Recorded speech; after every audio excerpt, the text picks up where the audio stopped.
Hello, everyone, and welcome to the Geary, Stein and Stevens Show, an amazing video podcast with sports stars, entertainment celebrities, and other great guests, combining one host who has no legs, one host who lives in Duluth, Minnesota, and another host who seems to never be on the show. But now, on to the show with Troy, Dave, and maybe even Will.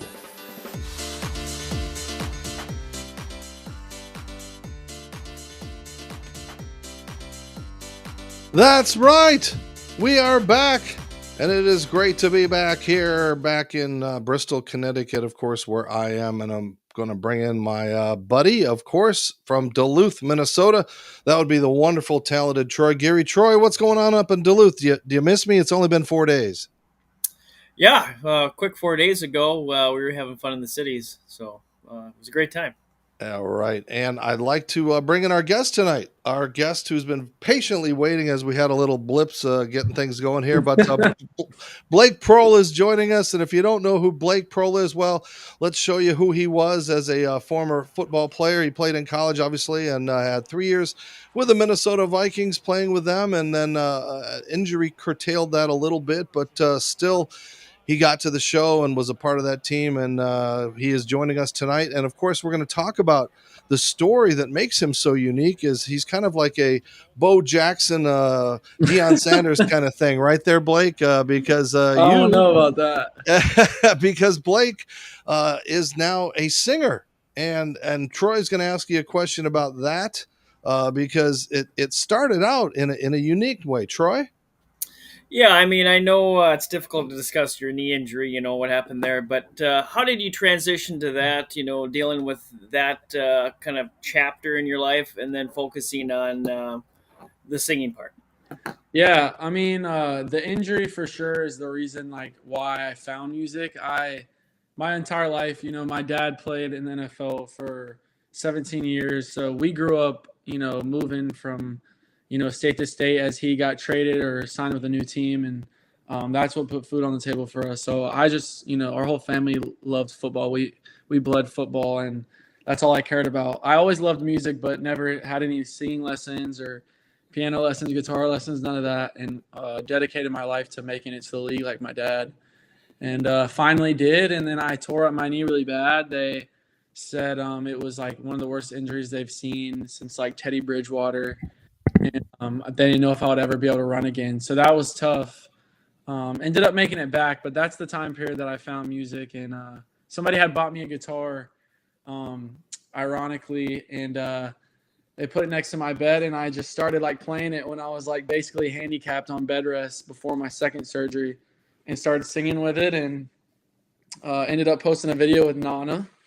And that's kind of what pulled me in. It was kind of a joke at first, and then people like really liked my voice, and it was like the most random thing ever. And now I'm fast forward, like it's just crazy. Well, let's bring it up now. That since you're talking about it, this is the kind of thing that this was pre-Idol, and again, set us the scene because you kind of were pranking her. She didn't know you could do all this, right? So set the scene. So actually, backstory: my grandma is the one person that always thought that I could like sing. Like she always heard like a voice in me for some reason, like whether it was in the car or whatever. But I would always be like, oh heck no, like whatever. I never actually like fully sang in front of her. She just thought I could if I ever tried. And she had no idea I could play the piano. Like during this time, it was the fall. I had gotten hurt in training camp, and I started to teach myself piano, guitar, and like singing. So I learned a song on piano, just like exactly where to put my fingers, like very simple chords. Didn't know what I was doing, but just learned where to put my fingers, then learned the song.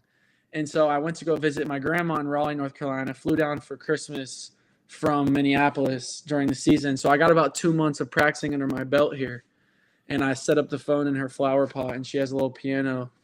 And I just, for the first time ever, played piano and like sang. Like that was one of the first times I've sang in front of anybody. Well, let's play it. Let's see the historic Nana video from Instagram. Here we go. No, you mind if I play the piano? Can you? It's worth a shot.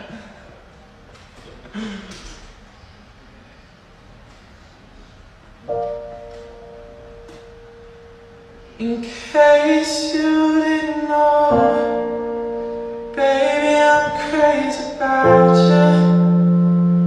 And I would be lying if I say that I could live this life without you. Even though I don't tell you all the time, you had my heart a long, long time ago. In case you didn't know.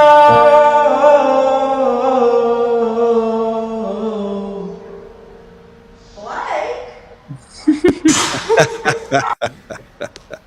That is so cool. So what was the rest of the family's reaction to once you kind of had that secret going? That was crazy. I don't know, like my dad and my mom were just like shook to the core. Like honestly, my whole family, like it was honestly like a loss for words. Like what are we doing here? Like, is this serious? Like I guess there's like millions of people now. That video got like 30 million views, like hundreds of thousands of people, like, and so I kind of got like sucked in. I really wasn't ready. Like listening back to that video, like that whole time I'm like cringing out because I've just grown so much from like vocally, and I've just learned so much more. So it's funny that people like truly loved that, which means a lot to me. But yeah, my family was, I think we were all just kind of at a standstill, like what's happening. It wasn't like a big shock, like let's go. It was more like, what do we do with this? Like, I guess people like this. Like, do I chase this? You know, while I'm also still recovering and still have a dream to like be a football player, even though like I don't know if I can make it back from this injury. So it was just a weird time period, to be honest with you. And then, of course, came the audition, and I want to show that because that was very beautiful too. And Nana tagged along for that. I can't count the times I almost said what's on my mind, but I didn't. I just didn't. And just the other day, I wrote down all the things I'd say, but I couldn't. I just couldn't. And I would be lying if I said that I could live this life without you, even though I don't tell you all the time. You had my heart a long, long time ago. Yeah, you had my heart a long, long time ago. In case you didn't know. Oh no. In case you didn't know. In case you didn't know. Very good.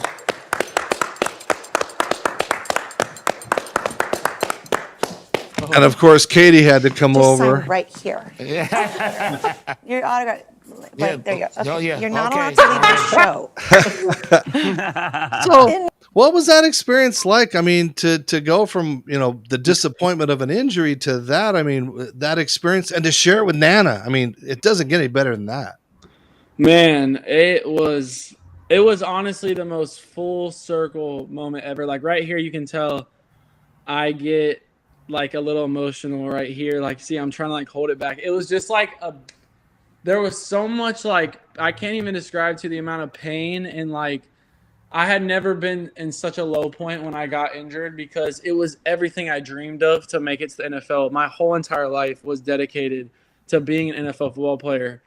And it wasn't just to make it, it was to be somebody. It was to like almost like beat my dad. And my dad had a 17-year career, went to 4 Super Bowls, 2 rings. Like, it was already such a high ceiling, and having this right when I get to like the spot I've wanted to be at, and like it was just the beginning for me, was so hard.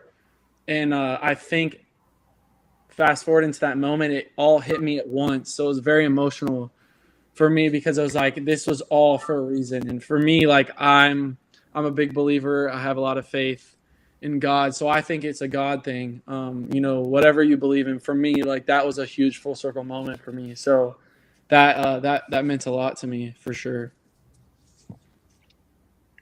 Yeah, and just talk about Katy Perry. I mean, this was her last season on American Idol.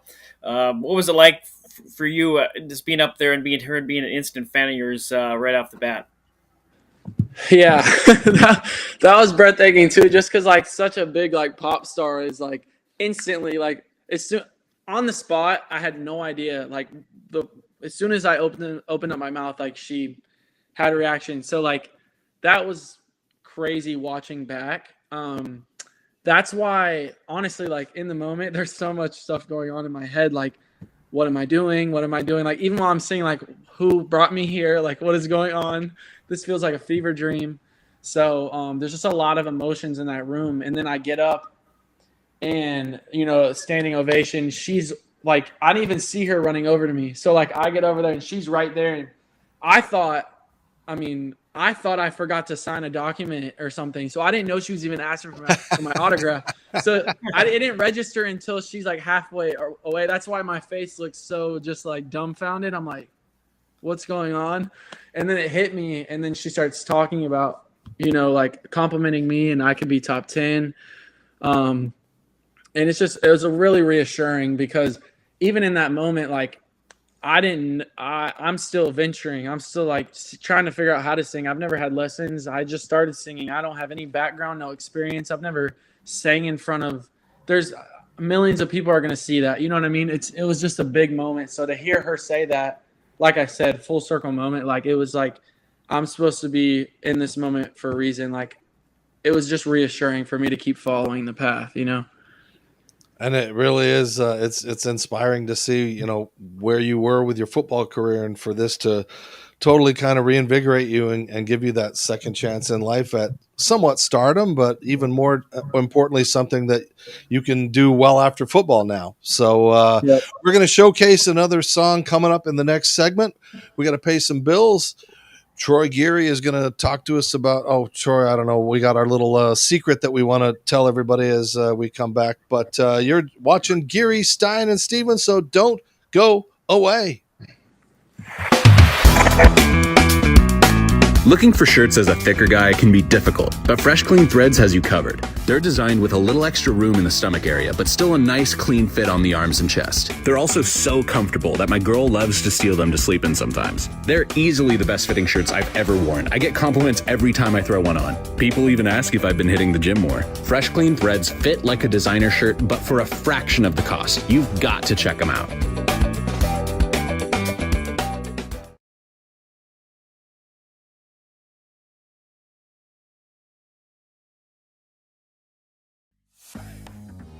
Hi, everybody. Dave Stevens for the Geary, Stein and Stevens show at the Miami Marlins ballpark. And you know what? We get great stars, celebrities, and entertainers on our show, but there's all kinds of great programming and content on Your Home TV. Your Home TV is a free on-demand streaming service reaching global audiences. They feature family-friendly programs with a vast selection of topics and interests. Their platform ideally matches content producers, leading viewers, smart device precision, and immersive HD experiences, plus ease of transaction solutions for everyone. Plus, they've got great shows and content like A Moment of Zen, Financial Freedom, The Retirement Halftime Show, and Make It Happen. And they have all kinds of travel shows, food shows, great programming, and great content. So, for more information, go to yourhometv.com.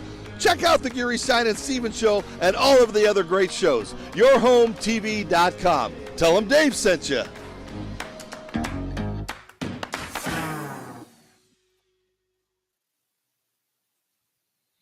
All right, welcome back to the Geary, Stein and Stevens show, and we're going to continue this amazing transformation from football to music. Of course, Blake Proehl is joining us, and Blake, so you have been, do you consider yourself a musician, singer, songwriter? What do you think what are you now? All of the above, I think.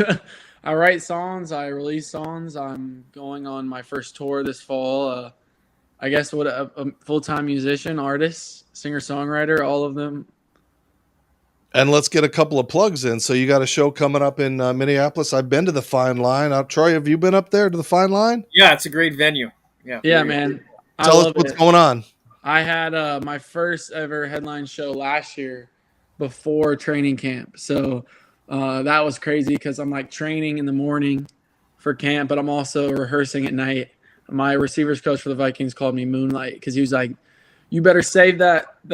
I can't cuss on this, but for nighttime, so I'm gonna call you Moonlight. You better not be singing during the day. You better be running routes. But I had my first show there last year, and I loved the venue. It was perfect size for me, and just beginning as an artist. And the Minneapolis crowd is amazing. So this year, I'm hoping to even up that show, and I have a whole different set list. And you got this one coming up at your alma mater where you played college football. I mean, Pirate Radio football kickoff. You're the headliner. That's got to be fun to go back. I'm excited, man. I haven't been back to my college town in a while, so it's cool to come back in a different light. And I'm headlining the theater down there on kickoff weekend for their opening their season, so I'm excited. Before we play this song, Wave, tell us a little bit about it and the background behind the song. Yeah, so Waves is one of the first songs I wrote too. It's more like gospel leaning. I'm not a gospel artist, but I grew up in the church, and so I when I first started writing songs, I was like, I'm just gonna write as much as I can, and I really liked it. I hired a choir for it, and then one of the biggest worship bands out right now called me one day and asked me to do a version of it with them in their next album, and they actually dropped it on their album, and I flew out. That was the first time I had ever performed with a full band in my life with in-ears or anything. So the video you're about to see, I don't know how much you're going to play of it, but that's the first time I've ever sang live and with a band. And it was one of the biggest CCM bands in the whole world right now. So it was really cool experience. What's the name of the band? Maverick City Music. Maverick City Music. All right. Well, without further ado, Waves. It's hilarious.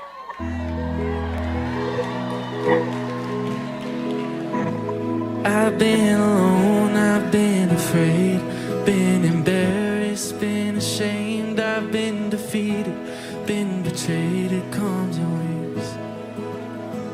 I've been excluded, cast aside, let somebody steal my pride, been blinded by things I hate, it comes in waves. Come on.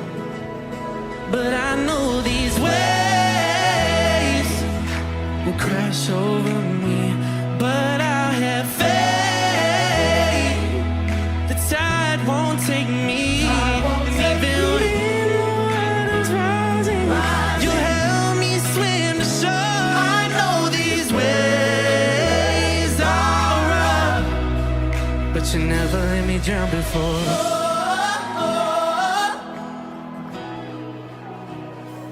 I've been wounded, crushed by fear, hate, even looking in the mirror. Felt insecure from what they say, it comes in waves. I've lost myself and lost my soul, trying to make myself feel whole. Been enemies with my own brain, it comes in waves. But I know these waves will crash over me. But I have faith, the tide won't take me. And even when the water's rising, you help me swim to shore. I know these waves are rough, but you never let me drown before.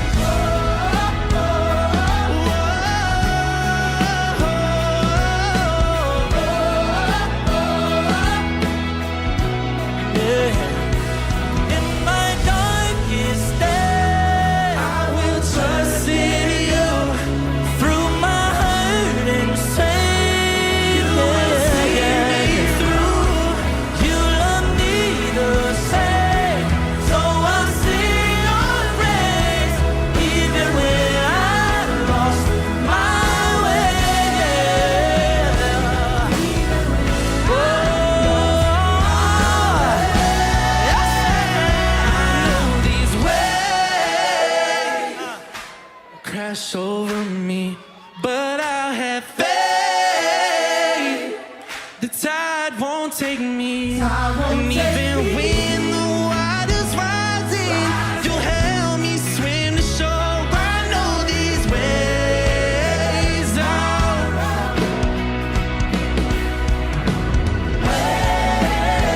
I know these waves, but I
time before.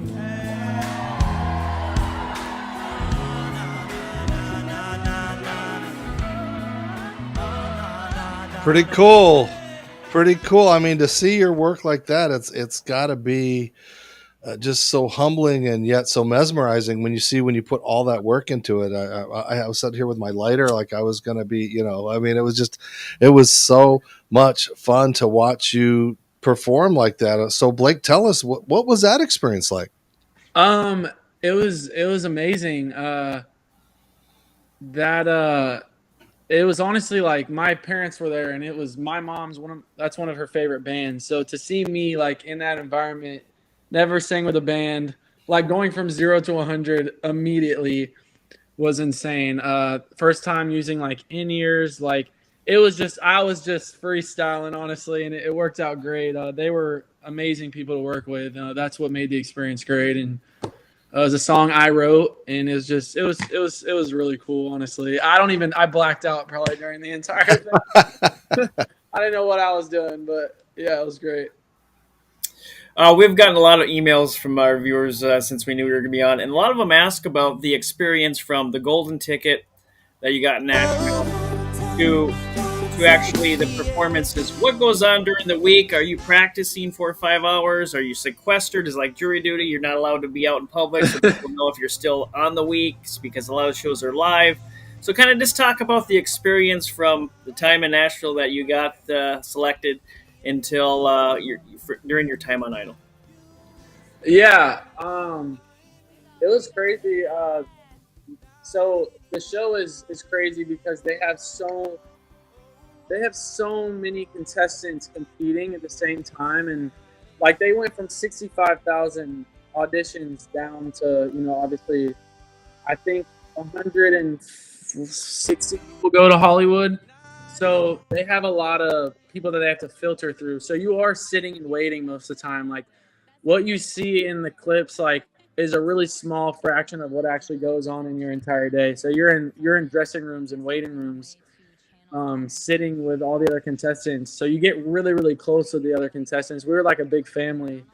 It almost felt like us versus American Idol because I don't know. I mean, you're just sitting there. You could be there from 5:30 a.m. call time until 11 p.m. at night. I mean, there was one day in Hollywood Week, we woke up at 5:30 and we were filming until I think one in the morning. Like we didn't get home until, I mean, it's a lot. It's a grind. But it taught me so much. Like without the Idol experience, I wouldn't be where I am right now. There was a lot of growing pains on my Idol experience, just like not being around the industry, not knowing really how to sing yet, with a band, staying on time. Like there's so much that goes into it. And it was the biggest blessing for me to grow. I grew exponentially just on the show. And obviously getting into the top 25, not too bad, but what was the disappointment? Like you got in there and you're like, oh man, I just got here, right?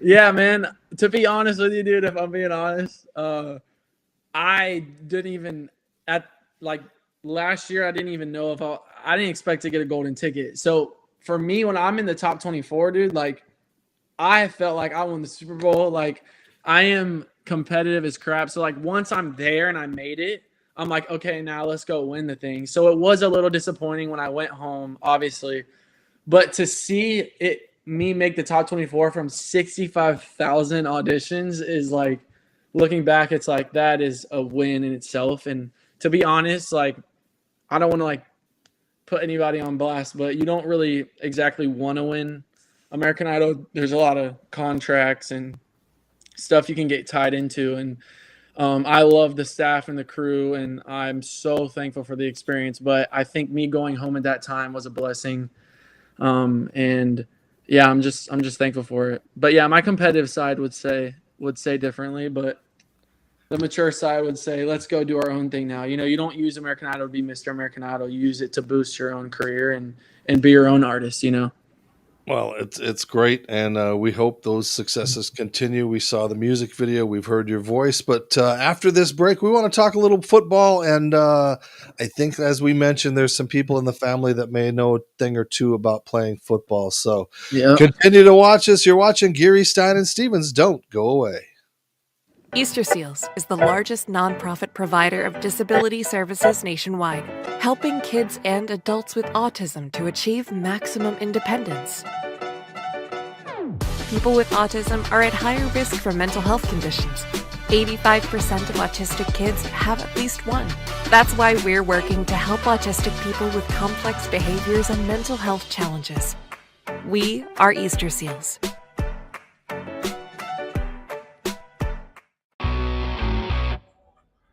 Hi, everybody. Dave Stevens here for the Geary, Stein and Stevens Show from Tropicana Field, home of the Tampa Rays. And you know what? Not everybody can be a Major League Baseball player, but you can look like $1 million. What's the best way to do that? Well, go to freshcleanthreads.com. Don't believe me? That's right. You can look professional, feel good, and not spend a lot of money by wearing Fresh Clean Threads. They have amazing shirts. They've got Henleys and polos, long sleeves, and even bomber jackets. And if you like them, you can save some money by typing in the show code GSS Show from the Geary, Stein and Stevens Show to save 20% off. So if you can't be a major leaguer and you want to dress like one, well, go to freshcleanthreads.com. That's freshcleanthreads.com. Tell them Dave sent you. All right, welcome back to the Geary, Stein and Stevens shows, where we wrap things up. And our guest tonight is Blake Proehl. And if you remember that last name, no, it was a shampoo. It's not a hair shampoo from back in the day. Ricky Proehl was a great, I think, 17-year receiver. Your dad, that had to be pretty cool. I know you were born kind of during his career, but that had to be just amazing growing up with your dad playing in the NFL. Yeah, man. It was every kid's dream. I woke up every day getting ready for the next Sunday, going to watch him play. I'm the youngest, so I missed a good half of his career. Like, my sister was born in Phoenix, where he was drafted with the Cardinals, and she got to go to every city, and I was kind of the back end, like St. Louis, as you see there, and the Panthers and the Colts. So I miss a little bit, but I got to see all the way up until I was about 8 years old. So I was very aware. I remember the Super Bowl with the Colts when we won it, and it was amazing. I mean, like I said, it was a dream. How did growing up in a football family help you to what to expect as a pro, knowing that your dad, and your brother also was in the league, help you with that? Well, first of all, I mean, you have one of the, I think one of the best coaches. Not only was he an amazing football player, he ended up coaching afterwards, but he's one of the best coaches that you can find. I mean, to have him at your disposal, right there in your living room was honestly a cheat code. Like, I don't know if I make it to the level I did as a football player without him. Not only because of the gene pool, but obviously just because of just teaching me how to run routes. I mean, just that picture right there, that facility, we've spent thousands of hours on that turf field just running routes early in the morning for years and years and years and years. And he taught us so many little cheat codes about route running and setting defenders up and all of that stuff. Going to camps, it was easy to turn a coach's head just because of the way that me and my brother ran routes. I mean, it was, like I said, I kind of defined it as a cheat code, having him, in my ear. It was hard, very tough. He was one of the most disciplined fathers out there. He was on our butts 24/7, but looking back at it, it set us up for success. So, and Blake, he actually quit. He walked away from a lucrative coaching career because he wanted to see you guys play. I mean, it's that little league syndrome, but truly amazing. Yeah, man. I'll never forget that. We started. I think I went to ECU, East Carolina, and that's when he decided to retire, and so he could make our games. And Austin's back end of his collegiate career at Carolina, and then obviously me going to the Vikings and stuff like that. So he had more time, obviously, to come watch us play and kind of, I guess, see the fruits of him yelling at us at 6 a.m. our whole life and like, making us run all these crazy routes and all these crazy footwork drills, and it all paid off. So I think he wanted to see that come to fruition.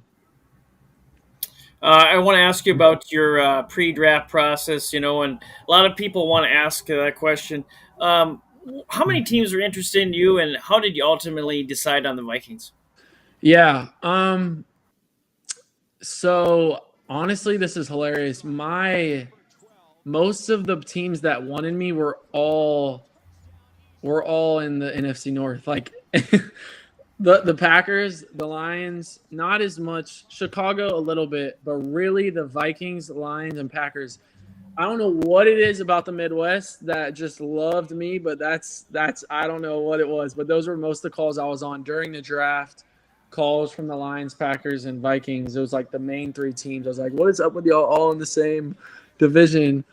But yeah, it was great. So my favorite team, honestly, I had crazy interviews, Zoom calls with most teams in the league leading up to the draft. But my favorite one was the Vikings. So it was crazy to see how it came all together. Coach McCardell was just, first of all, unbelievable person, but even better.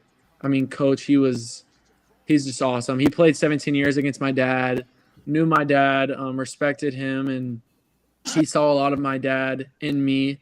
And yeah, we had a great Zoom call, and then the draft came, and the Vikings, I want to say that year, they didn't have as many picks. I think their last pick was in the 5th round.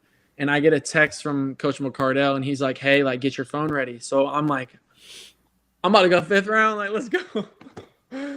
And apparently the way it works in the war room is the coaches going, I guess, what's the word? They basically try to get the other coaches to, like the GM. So what's the word? Present. They present like a player to the GM in the war room. And it was between me and a kid from Pitt, Jalen Twyman, I want to say his name is. He was a nose guard. And it was between me and him. And he was like, hey, it's between you and this other kid. Like, get your phone ready. And it ended up being Jalen. I think they needed a nose guard a little bit more. And so that was devastating. I want to hear my name called. But they called me, the head coach, Coach Zimmer, the OC. They all called me on like a Zoom call right after the pick, like immediately. And I'm like, why are they calling me? They just picked somebody else. And they're like, hey, like, we're willing to give you the biggest, like, free agent deal in the last like decade of Vikings. Like, we want you that bad. We were about to pick you, but we needed the nose guard really bad. So I just felt the love from the Vikings more than they were putting the money where their mouth was. Like, a lot of teams will call and they say they want this and that, but they're not putting the money where their mouth is. And the Vikings already loved the coaching staff. So I actually ended up signing with them before the draft was even over, which is probably, I don't know if that's right, but we did. My agent was like, dude, you got to go where you're loved. They're putting, you're getting guaranteed money. You're basically getting a 6-round contract as a free agent. And they're like, you have to do it. So I ended up doing that. And it was awesome. I mean, I had the best experience. The organization is just top dollar. I mean, they got unbelievable facilities. Just honestly, the whole building, all the staff, everybody down to the cook, the freaking chefs. Like, it's just a great environment to be in. I became a man there just being in that environment on a daily basis, to be honest. Well, thank you for not picking the Packers, first of all. And I have one more quick Viking question. I mean, you practice every day with Justin Jefferson. Yeah. What kind of stuff did you learn from him, and do you know how to do the gritty? Oh, dude, my gritty's crazy. My gritty's nasty. He taught me how to do the gritty like one of the first days. He's first of all, besides him being the best receiver in the NFL by far, in my opinion, people can come at me all they want, Packer fans or whatever, but he's just like a great, humble kid. Like, you come in there and you think, first of all, like you said, you look up to him, he's amazing. I came in right after his rookie year, so he already had a crazy breakout year, but like it was before he even went the next level.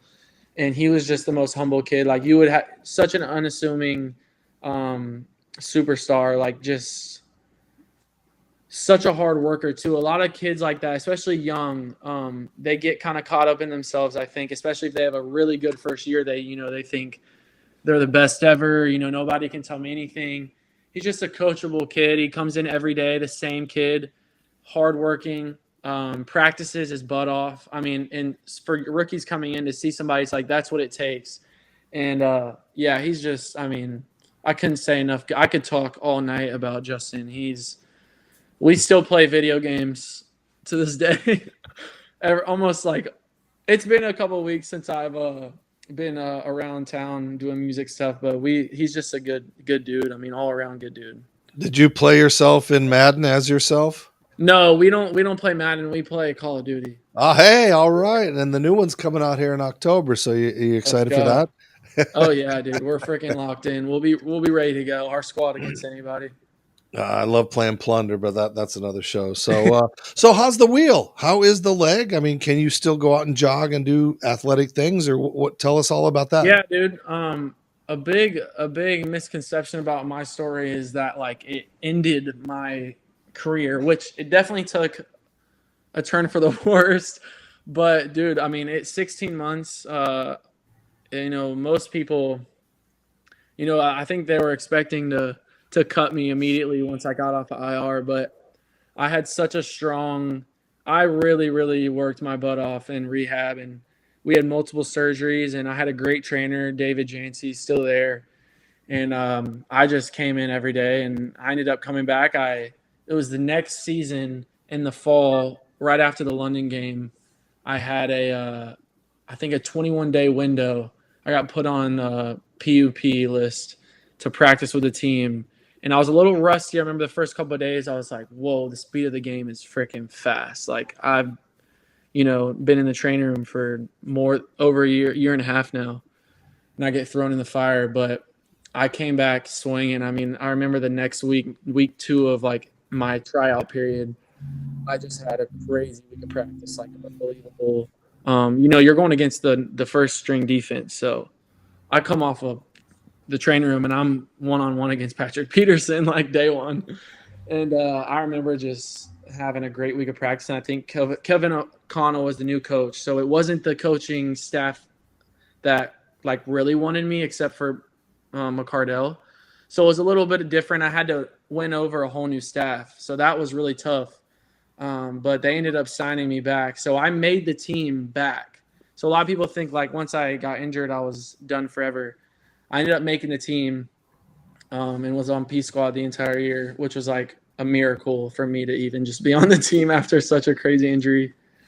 Came back the next year, and that's when I got cut, which was last fall.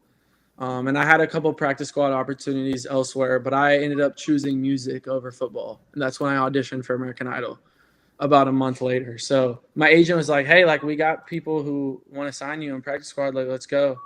And I ended up taking the leap of faith. And I don't know, I think after my first headline show, I like really just fell head over heels for music. And I was still a great football player after my injury, but there was definitely just something off just about my whole leg in general. I could still run like the wind and catch balls and run great routes, but yeah, I ended up choosing music over ball in the end. So it's kind of wild to say that out loud, especially if my younger self heard that. But it was a God thing for me. Well, thanks to your faith and your family and everything, you seem to be so grounded and just an amazing kid. And we wish nothing for the best of you. I want to put up your website right now. And where can people follow you on social media, find your music, see where you're touring? Tell us all about how to watch you and hear you. Nothing special. It's just my name. I don't have like a cool artist name. It's just Blake Proehl. All my social media, I have Instagram. Instagram's probably the most reliable place to find like me actively on a daily basis. But my website's there. It has like my tour dates, and we announced a tour. Obviously I have 2 headline shows, Charlotte and Minneapolis, but I have a tour coming up in the fall, my first ever tour, and it's with a couple other of the American Idol contestants. It's called Boys Night. It's me and some of my roommates throughout the process of American Idol, and yeah, we're going. It's kind of ironic because it's called Boys Night, but it's gonna be probably mostly females in the audience. So we're really excited about that. So that's coming up in the fall. We've announced it, but we haven't announced dates or anything yet, and those are getting finalized as we speak. So those are coming up in the next week or two. We're excited to announce the exact dates and venues and cities. Well, so who has a better spread, the American Idol catering or Minnesota Vikings training camp? Brainer there, I'm sure. I would say Vikings training camp. Yeah, I've been to Egan. It's amazing facility. Best facility in the league, I think. Well, Blake, it's been great to have you. Real quick, all our Minnesota viewers get to his show July 25th at the Fine. It's going to be a great night. I'll be there, so let's freaking go, baby. We'll have to meet up maybe after. But yeah, the Fine Line, July 25th. Let's get that sold out. Let's do it, man. I appreciate you guys so much. Thank you. And before we let you go, are you pop? Are you Dude, like what is your genre? If I'm being honest with you guys, when I first started writing, like I was like, all right, I'm straight down the middle pop. Like let's write. Started writing, released a few songs that I hate like so much, and now I've written a lot of songs that are coming out over the next couple months, and I'm honestly most excited about these because I think I was trying to chase a different sound that wasn't actually me. And now I'm starting to find my sound, and it's a little bit more like it's pop, but it's country. It's pop country. It's more country leaning. You know, I'm from the South, you'd say, and that's a lot of the music I listen to. So it's a little bit more like organic instrumentation and live instruments. You'll see if you come to the show, you'll hear a lot of the new stuff, and it's a little different. It's still pop, but it's got some country undertones. Excellent. Well, thank you for joining us. It's been wonderful to get some insights, not only into the American Idol world, but back to your Viking playing days. So, Blake, best of luck. I hope you come up here where I can come see you, or maybe I'll have to fly in or see you. Yeah, for sure. Best of luck. So, for myself, Troy, final thoughts? Blake, I just want to appreciate you taking time out of your busy day to join us. And like I said, Minneapolis people, get that sold out. Fine Line, July 25th. Appreciate you guys so much. Thank you for having me. All right. Don't ever stop watching the Geary, Stein and Stevens show. You can find it, of course, on your home TV, on Roku, or on any social media platform, Apple, Spotify, and we still don't know where Will is. We had Will in Minnesota, but we don't have him now. I guess he had to go to class or something, Troy? Yeah, he's doing something Viking related, I'm sure. He's going to be kicking himself. He's got a Viking right here, and he didn't get to see him. But Troy, for myself, for Blake, and wherever Will is, good night, everybody. That's a wrap from the Geary, Stein, and Stevens show.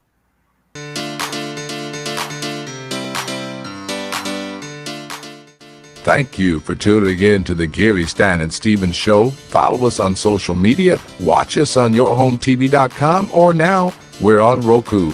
Download it and watch us. And thanks for tuning in. Until next time, America.